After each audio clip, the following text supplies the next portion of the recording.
Hello fellow Mountaineers, my name is VideoJames, and today we're going to be looking at how to use Gogoat. Now, Gogoat is actually one of my favorite Pokemon from Kalos, just because I really like the design of it, and the shiny actually looks extremely pimped out now that I'm looking at it. Like, look at that, gold horns, and gold nose, and gold eyes.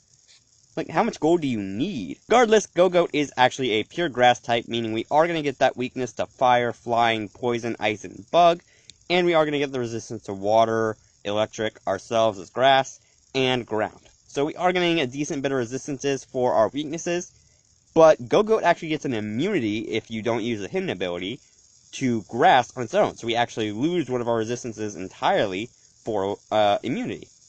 So when you look at Gogoat's abilities, we see we got Sap Sipper. That attack is raised by one stage when it's hit with a grass type move, but you take no damage from it. Now I do agree that we see Sap Sipper a lot more on stuff like Goodra, that Goodra can make a lot more use of Sap Sipper, but Gogoat can make a very fair use of it too. And then we have the hidden ability, which I rarely ever see, which is Grass Pelt, which basically just increases the defense by 50% when battling in grass or when grassy terrain is in effect. So say we had a Tapu Bulu on the field and we switched into our Gogoat, well now that Gogoat's going to get an extra 50% boost. And then looking at the stat total, we see it's actually more reminiscent of Torterra, that we have 123 in the base HP, 100 in the attack, 62 in the defense, 68 in the speed, and then we got 81 in the special defense and 97 in the special attack. So you can see right away a bit more especially bulky, which kind of goes against its weaknesses. That fire, you get a lot more special attacks, and poison, we definitely get a lot more special attacks. And then we got the defense really low, which is kind of a problem, because Gogoat's kind of meant as a sustain Pokemon, but we do get decent bits of attack as well. And then hopping on over into the Showdown, no pun intended, the first Gogoat set is actually a Life Orb Sap Sipper set. So we see we got Bulk Up with Horn Leech, Earthquake, and Wild Charge, with the maxed out HP and speed with the Jolly Nature. So basically the idea behind this is we're making use of our speed. So we've got the maxed out speed, so we're hitting the 258, we're going to be a decent speed. We're not going to be that fast, but we're still going to have a good amount of speed. We got Bulk Up there to raise our attack and defense, which is going to do good. It's going to boost our attack somewhere into the 350s. And then we got Horn Leech there just to raise our HP, as it is a grass move that actually functions like a Drain Punch. That it has 70 base power, and it basically uses 50% of the damage it deals to heal the Pokemon that used it, which works really well with Gogoat. In fact, I think it was Gogoat's signature move. And it also works really well with this Life Orb set.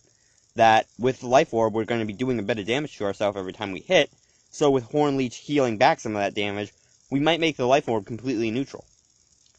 Then we got Earthquake just to counter a few of our weaknesses. That Earthquake counters fire and poison, so we actually do have something to counter them.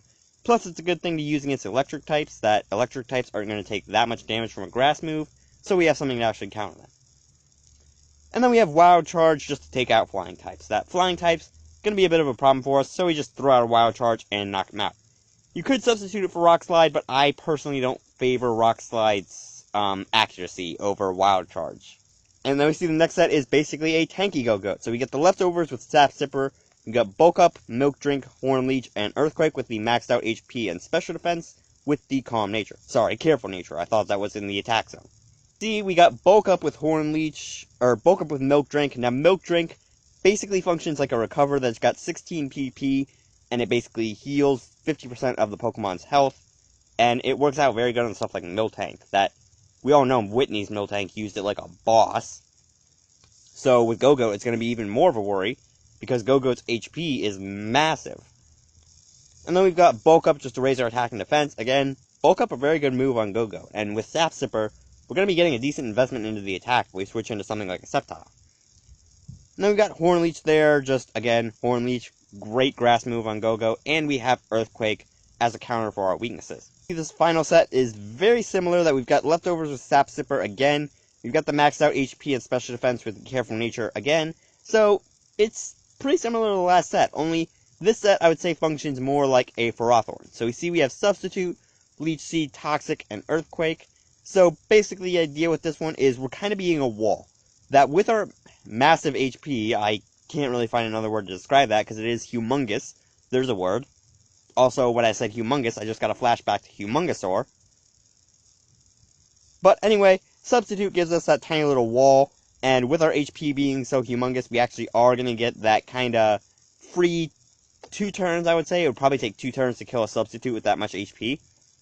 And then we have Leech Seed there, just kind of steal back health from stuff like Charizard or Greninja, that while they're staying in, Leech Seed's just going to take a massive chunk of their health and heal us up with it. And then we got Toxic for stuff that we can't Leech Seed. So stuff like Sceptile, stuff like Shiinotic. I believe Shiinotic is a grass type. And we can just use that to take out stuff that we can't really Leech Seed, and just wear them down while we're healing up. And then we have Earthquake as our 1 damaging move. Now, I put Earthquake here just because it counters the weaknesses, and it has a higher base power than pretty much all of Gogoat's other moves. You could substitute in something like Leaf Blade or Horn Leech, but without getting any boosts, I kind of prefer Earthquake, just because you're going to be getting a decent bit more out of it than you would a Grass-type move. And that is basically it for how to use Gogoat. Not that much versatility, which I kind of regret. I kind of wish that Gogoat had a tiny bit more versatility in its move pool. I'd say more than likely you're going to end up seeing a Leech Seed Gogoat set, because I've seen like tens of thousands of Leech Seed Gogoats when I was looking up strategies and past strategies for Gogoat, and basically looking at its stats and seeing how to formulate it. And I've rarely ever seen any choice item Gogoats. You might see occasionally a choice band, just because of the maxed out HP and attack, but I doubt you really ever see a choice item on Gogoat, especially a choice Scarf or choice Specs, just because no special attack for one thing, and its speed isn't really that much to be desired. Regardless, I'm going to leave this video here. If you guys have any Pokemon you want to see me do videos on, let me know down in the comments, and if you did like this video, you can slap the like button as always, and I'll see all you beautiful people in the next video.